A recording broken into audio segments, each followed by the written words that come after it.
আজি আমি আহিলোঁ আমাৰ বাৰী মানে আৰু কি আৰু ঘৰত যিহেতু এনেকুৱাই শাক পাচলি কৰিব পৰাকৈ বা ফল মূল লগাব পৰাকৈ আমাৰ বাৰী মাটি নাছিলে, সেইটো কাৰণে অকণমান দূৰতে তেনেকৈ আমি মাটি অকণমান ল'লোঁ দুয়োটাই ধুনীয়াকৈ মিলি।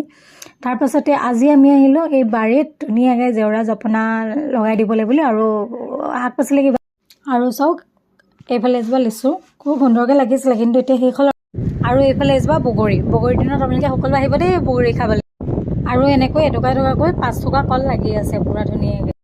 মায়ে পাৰি আনিছিলে, লিচু ওপৰত আছে যিহেতু মই ওপৰত ঢুকি নাপাওঁ, মায়ে পাৰি আনিছিলে। আৰু গছজোপা যিহেতু তলতে লাগি মানে গছজোপা বহুত তলৰ পৰাই লাগিছে, কিন্তু মই মানে ঢুকি নাপাওঁ, তথাপিতো ওপৰত থকাকেইটা মায়ে আনিছিলে। খাবলৈ খুব মিঠা হৈছে, মায়েও খাইছে ময়ো খাইছোঁ। আকৌ এইপিনে ভাতৰ যোগাৰ কৰিবলৈ হ'ল, মায়ে ভাতৰ যোগাৰ কৰিবলৈ লৈছে আৰু দেউতাই পূৰা কামত লাগি আছে। আৰু এইফালে মোক চব পূৰা ঘামি জামি লেতেৰিজনী হৈ কেনেকুৱাকৈ আছোঁ মই। আৰু এতিয়া লৈ আহিলে আমাৰ মিষ্টাৰে স্প্ৰাইট, যিহেতু গৰম কেনেকুৱা হৈছে আৰু গৰমটো সহ্য কৰিব পৰা নাই, ঠাণ্ডা আনি দিলে, ঠাণ্ডাটো খাই লৈ।